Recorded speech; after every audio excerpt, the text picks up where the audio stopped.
We've been here doing this for 14 years. The last 5 felt like 20. Ian Roussel isn't just a name in the world of custom cars. He's a living symbol of creativity, grit, and raw craftsmanship.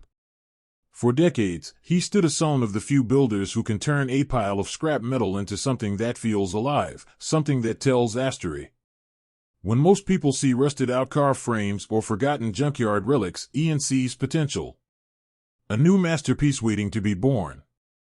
With nothing more than his imagination, a torch, and his hands, he's built a career that proves art can live on wheels. His show, Full Custom Garage, became a cult phenomenon because it wasn't about luxury or perfection. It was about heart, hustle, and one man's relentless passion for creation. But behind all the roaring engines and the bright shop lights, there's a story few fans know. One that's marked by heartbreak, loss, and a tragedy that changed Ian's life forever. To understand where that pain came from, you first have to understand the man himself. Born on November 19, 1970 in Sunland, California, Ian grew up in a quiet area just outside Los Angeles, a place filled with open roads and wide skies. He was an only child, but never alone because his father filled his world with the sound of engines. Ian's dad was a hardcore gearhead, the kind of man who could take an engine apart blindfolded and put it back together better than before. He didn't just work on cars. He lived for them.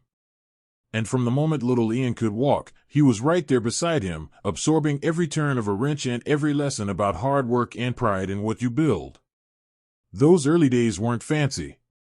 Just long afternoons spent in the family's dusty garage, hands greasy, knees on the concrete, the smell of motor oil thick in the air.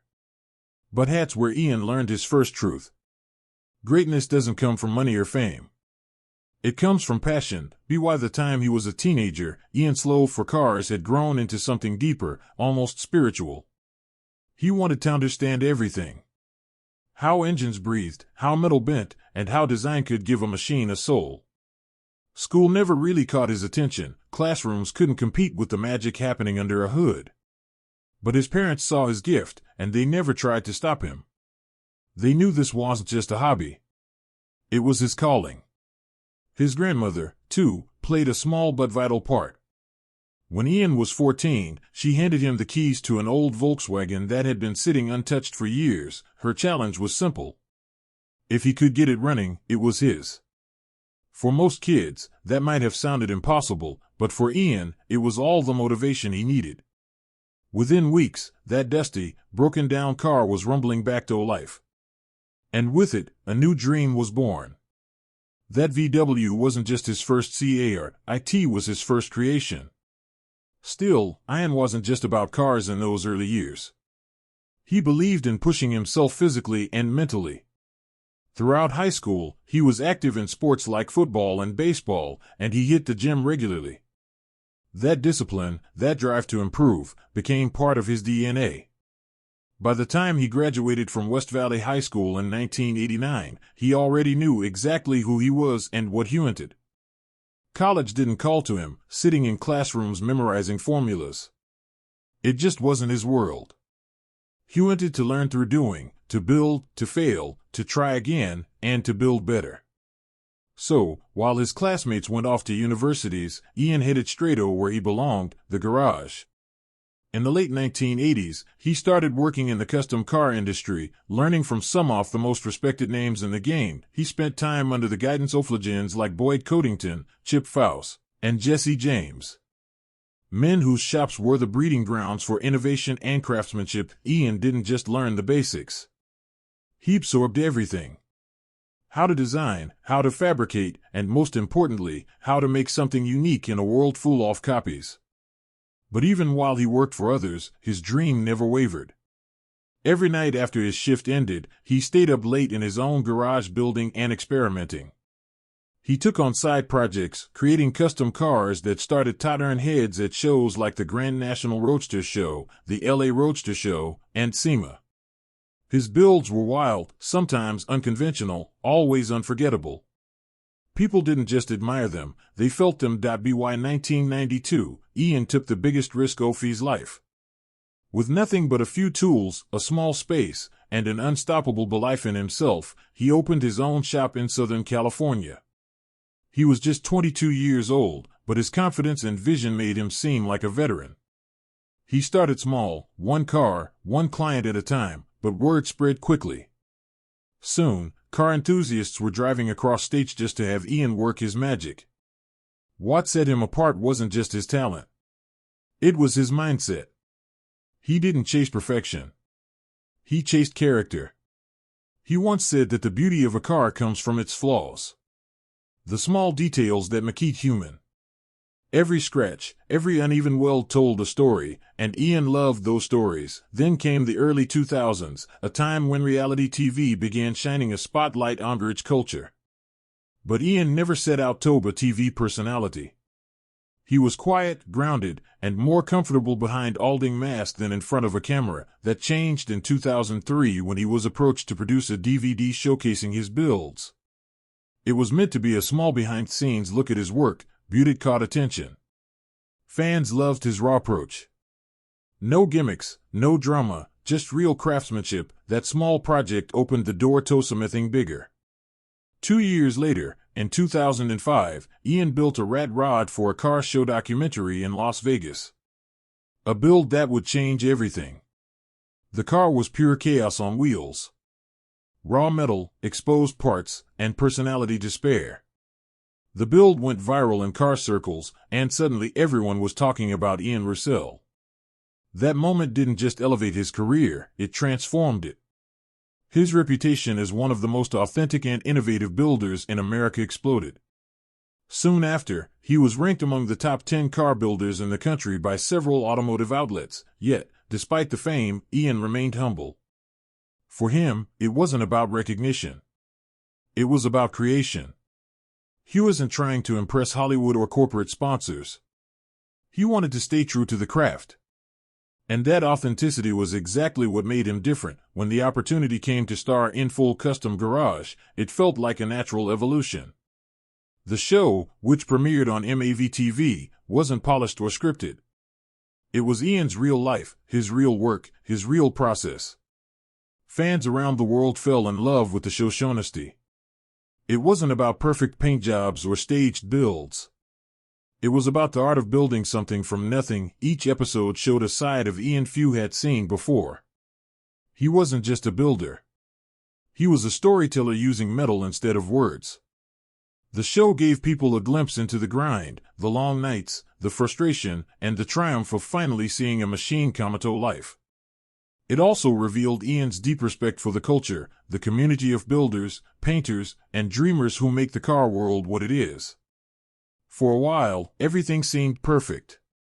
Ian was doing what he loved, inspiring others, and living the dream. But behind the scenes, life was about to take a devastating turn. Like so many great artists, Ian's world wasn't as shiny as the cars he built. Fame brought pressure, deadlines, and constant expectations, but that wasn't the hardest part. That heartbreak became a turning point. Fans might have noticed a change in him. The projects got darker. The themes more personal. Where his earlier builds had been wild and full of playfulness, the later ones carried a depth, an emotion that hadn't been there before. It was as if the pain found a way into the steel, each curve and weld reflecting what it couldn't say out loud. For Ian, work became therapy. Every spark was a memory. Every car was a tribute. And yet, through all that pain, he didn't stop. He couldn't. Because building wasn't just what he did. It was who he was. And maybe that's why Full Custom Garage continued to resonate with fans around the world. It wasn't just a show about cars. It was a story about resilience. About what happens when Aman rebuilds not just machines, but his own heart. For Ian Roussel, loss didn't end his journey. It reshaped it. After the tragedy, he began to see the world through a different lens. Life wasn't just about building beautiful cars anymore. It was about honoring the moments and people that gave his life meaning. He once mentioned in an interview that when you spend enough time in a garage surrounded by metal and silence, you start to think differently. The noise fades, the fame feels distant, and all that's left is the sound of your own heart. For Ian, those long, quiet nights became his sanctuary. The pain that once weighed him down started to fuel him in new ways. Every project became a message. every creation a way to keep memories alive. He learned that even broken things, whether cars or people, can be rebuilt with enough patience, love, and time. When Full Custom Garage entered its next seasons, fans noticed a subtle but undeniable shift in Ian's tone. The builds were still bold and inventive, but there was a depth to them, a maturity that only comes after walking through darkness. He began tackling more personal projects, cars that seemed to speak to his journey rather than just his talent. He experimented more with raw finishes and industrial textures reflecting the imperfect beauty of life itself. For Ian, the idea of perfection was gone. What mattered now was authenticity, the emotion a car could carry. He didn't just want to build something that looked cool. He wanted to build something that meant something. Away from the cameras, Ian continued to evolve, not only as a builder, but as a man. He kept his personal life extremely private, but those who knew him described him as humble, grounded, and deeply loyal. He wasn't one for flashy fame or red carpet moments.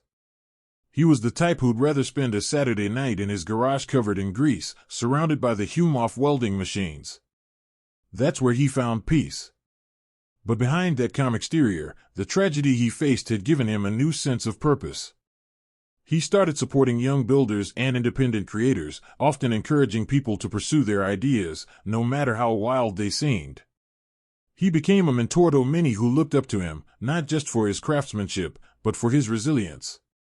What made Ian Roussel truly special wasn't just his ability to create, it was his refusal to quit. When life tried to break him, he rebuilt himself just like he rebuilt his cars. He turned pain into progress, grief into art. Full Custom Garage became more than a show. It was a reflection of his heart. And fans felt that. They could sense the honesty in his work. The way his builds seemed to carry emotion, almost like they were alive.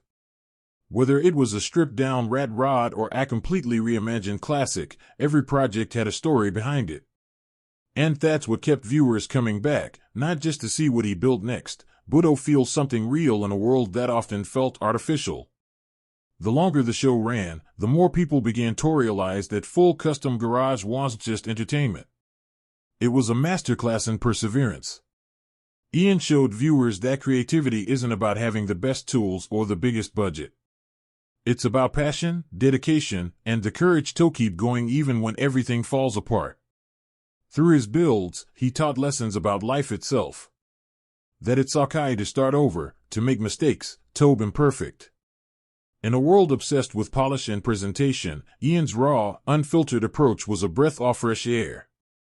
He made people believe that no dream was too far out of reach if you were willing to get your hands dirty, but even as his professional life flourished, the scars of the past never fully faded.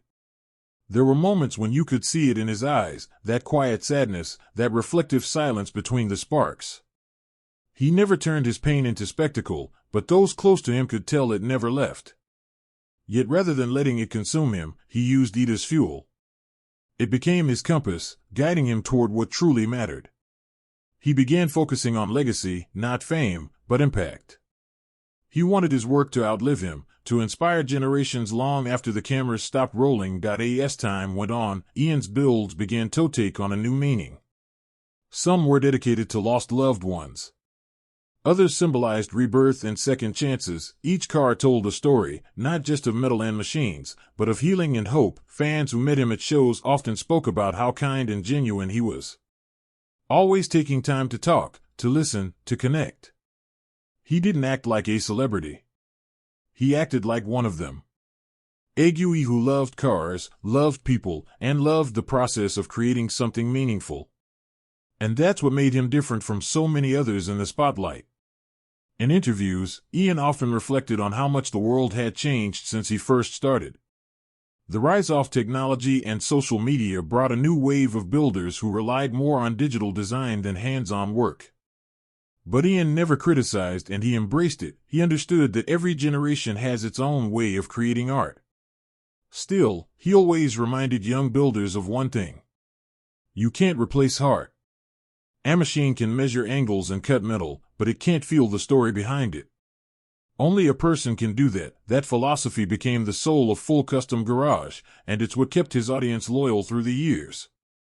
Even after decades in the game, Ian never lost his curiosity. He was always experimenting, always pushing